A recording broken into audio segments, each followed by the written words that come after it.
निवासिनि विष्णुविलासिनि जिष्णुनुते. I did not believe in any 9/11 conspiracy theory up until yesterday, because 9/11 happened so many years back. I researched all the 9/11 conspiracies so long back that I even forgot what are the evidences that they claim to have against the claim that Taliban did it or Al-Qaeda did it, right? They said that US government did it themselves or the CIA did it so that they could use it as an excuse to attack Iraq. I did not believe it until yesterday because the evidence seemed very weak to me. Yesterday some new information has come up. Two of the plane hijackers who used the plane to push it into World Trade Center, two of them were recruited by CIA. That's the latest news and no one is really covering it. I think Palki Sharma covered it to a little extent. At least two 9/11 hijackers had been recruited into a joint CIA Saudi intelligence operation that was covered up at the highest level, according to an explosive new court filing. A newly released court filing raises grave questions about the relationship between Alex Station. Okay, Alex Station वो जगह का नाम था. Alex Station was a group of CIA unit who were specifically investigating Osama bin Laden. So a newly released court filing raises grave questions about the relationship between Alex Station, a CIA unit set up to crack Al-Qaeda chief Osama bin Laden and his associates, and two 9/11 hijackers leading up to the attacks, which was subject to a cover-up at the highest levels of the FBI. Obtained by Spy Talk, the filing is a 21-page declaration by Don Canestraro, a lead investigator for the Office of Military Commissions, the legal body overseeing the cases of 9/11 defendants. It summarizes classified government discovery disclosures and private interviews he conducted with anonymous high-ranking CIA and FBI officials, and Vivek Ramaswamy has said that he will close down the FBI, okay? Many agents who spoke to Canestraro headed up Operation Encore, the Bureau's aborted, long-running probe into Saudi government connections into the 9/11 attack. Despite conducting multiple lengthy interviews with a range of witnesses, producing hundreds of pages of evidence, formally investigating several Saudi officials, and launching a grand jury to probe a Riyadh-run US-based support network for the hijackers, Encore was abruptly terminated in 2016. This was purportedly due to a Byzantine intra-FBI bust-up over investigative methods. When originally released in 2021 on the office's public court docket, every part of the document was redacted, except an unclassified marking. Given its explosive contents, it is not difficult to see why. As Canestraro's investigation concluded, at least two 9/11 hijackers had been recruited either knowingly or unknowingly into a joint CIA Saudi intelligence operation which may have gone awry. A 50-50 chance of Saudi involvement. In 1996, Alex Station was created under the watch of the CIA. The initiative was supposed to comprise a joint investigative effort with the FBI. However, FBI operatives assigned to the unit soon found they were prohibited from passing any information to the Bureau's head office without the CIA's authorization, and faced harsh penalties for doing so. Efforts to share information with the FBI's equivalent unit, the I-49 squad based in New York, were repeatedly blocked. In late 1999, with the system blinking red, quote-unquote, about an imminent large-scale Al-Qaeda terror attack inside the US, the CIA and NSA were closely monitoring an operational cadre within an Al-Qaeda cell that included the Saudi nationals Nawaf al-Hazmi and Khalid al-Midhar. The pair would purportedly go on to hijack American Airlines Flight 77, which crashed into the Pentagon on 9/11. Al-Hazmi and al-Midhar had attended an Al-Qaeda summit that took place between January 5 and 8, 2000 in Kuala Lumpur, Malaysia. The meeting was secretly photographed and videotaped by local authorities at Alex Station's request, although apparently no audio was captured. En route, Midhar transited through Dubai, where CIA operatives broke into his hotel and photocopied his passport. It showed that he possessed a multi-entry visa to the US.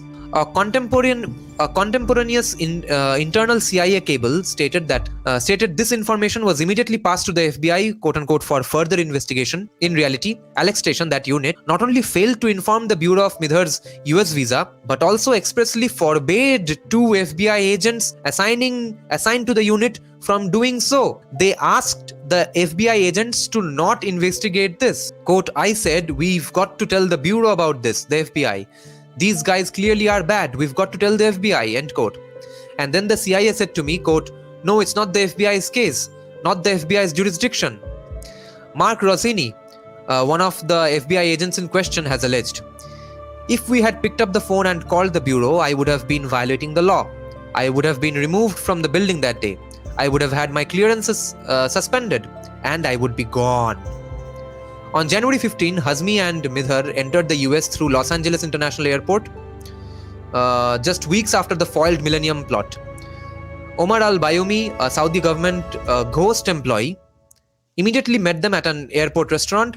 After a brief conversation, Bayoumi helped them find an apartment near his own in San Diego, co-signed their lease, set them up bank accounts, and gifted $1,500 towards their rent.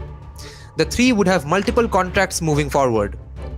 In interviews with Operation Encore investigators years later, Bayoumi alleged his run-in with with the two would-be hijackers was mere happenstance. By chance ho gaya. His extraordinary practical and financial support was, he claimed, simply charitable, motivated by sympathy for the pair who could barely speak English and were unfamiliar with Western culture. The bureau disagreed, concluding Bayoumi was a Saudi spy who handled a number of Al-Qaeda operatives in the US. They also considered there to be a quote-unquote 50-50 chance that he, and by extension Riyadh, Saudi Arabia capital, had detailed advanced knowledge of the 9/11 attacks. That remarkable finding wasn't known publicly until 2 decades later, when a tranche of Operation Encore documents were declassified upon the Biden administration's orders, and it was completely ignored by the mainstream media. Because in even Washington Post, New York Times, everyone, MSNBC, everyone supported the Iraq war. Don Canestraro's declaration now reveals FBI investigators went even further in their assessments. A bureau special agent dubbed CS3 in the document stated Bayoumi's contact with the hijackers and support thereafter, quote, was done at the behest of the CIA through the Saudi intelligence service. Alex Station's explicit purpose was to, quote, recruit al-Hazmi and al-Midhar via a liaison relationship with the assistance of Riyadh's General Intelligence Directorate. A most unusual CIA unit. Alex Station's formal remit was to track bin Laden, quote, to collect intelligence on him, run operations against him, disrupt his finances, and warn policymakers about his activities and intentions. These activities would naturally entail enlisting informants within Al-Qaeda. Nonetheless, as several high-level sources told Canestraro, it was extremely, quote-unquote, unusual for such an entity to be involved in gathering intelligence and recruiting assets. The US-based unit was run by CIA analysts who do not typically manage human assets. Legally, that work is the exclusive preserve of case officers who are, quote-unquote, trained in covert operations and who are based overseas. CS-10, a CIA case officer within Alex Station, concurred with the proposition that Hazmi and Midhar enjoyed a relationship with the CIA through Bayoumi and was baffled that the unit was tasked with attempting to penetrate Al-Qaeda in the first place. They felt, quote, that it would be nearly impossible to develop informants inside the group given the, quote-unquote, virtual station was based in a Langley basement. वो जो यहाँ के CIA का headquarter है Langley में. Langley is, I think, in Virginia. Several thousand miles from the countries where Al-Qaeda was suspected operating. तो वहाँ से कैसे होगा? ये इनका मानना था. CS-10 further testified that they, quote-unquote, observed other unusual activities at Alex Station. Analysts within the unit would direct operations to case officers in the field by sending the officers cables instructing them to do a specific tasking, which was, quote-unquote, a violation of CIA procedures.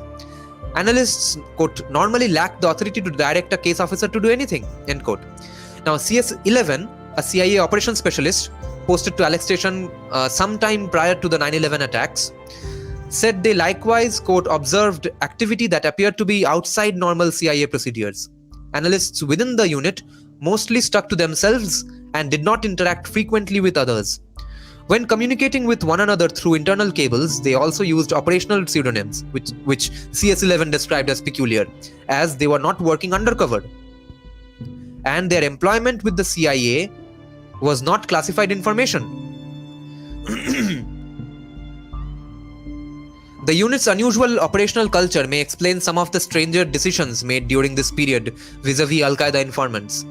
In early 1998, while on a CIA mission to penetrate London's Islamist scene, a joint FBI-CIA informant named Okai Collins received a stunning offer, which was that bin Laden himself wanted him to go to Afghanistan so they could meet. Colin relayed the request to his superiors while the FBI was in favor of infiltrating Al-Qaeda's base. His CIA handler nixed the idea. He cancelled out the idea, saying that there was no way the US would approve an American operative going undercover into bin Laden's camps. Similarly, in June 2001, CIA and FBI analysts from Alex Station met with senior bureau officials, including representatives of its own Al-Qaeda unit. The CIA shared 3 photos of individuals who attended the Kuala Lumpur meeting 18 months earlier, including Hazmi and Midhar. However, as an FBI counter-terror officer codenamed CS-15 recalled, the dates of the photos and key details about the figures they depicted were not revealed. Instead, the analysts simply asked if the FBI, quote, knew the identities of the individuals in the photos. Another FBI official present, CS-12, offers an even more damning account. The Alex Station analysts not only failed to offer biographical information, but falsely implied one of the individuals might be Fahd al-Quso, a suspect in the bombing of the USS Cole, जो कि US Navy का एक जहाज है, एक ship है.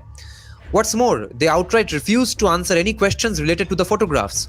Nonetheless, it was confirmed that no system was in place to alert the FBI if any of the 3 entered the US, a standard investigative technique for terror suspects. Given Hazmi and Midhar appeared to be simultaneously working for Alex Station in some capacity, the June 2001 meeting may well have been a dangle.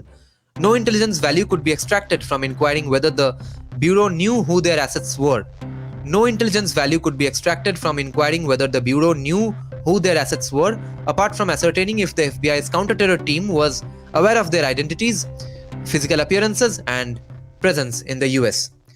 जय जय हे महिषासुरमर्दिनि रम्यकपर्दिनि शैल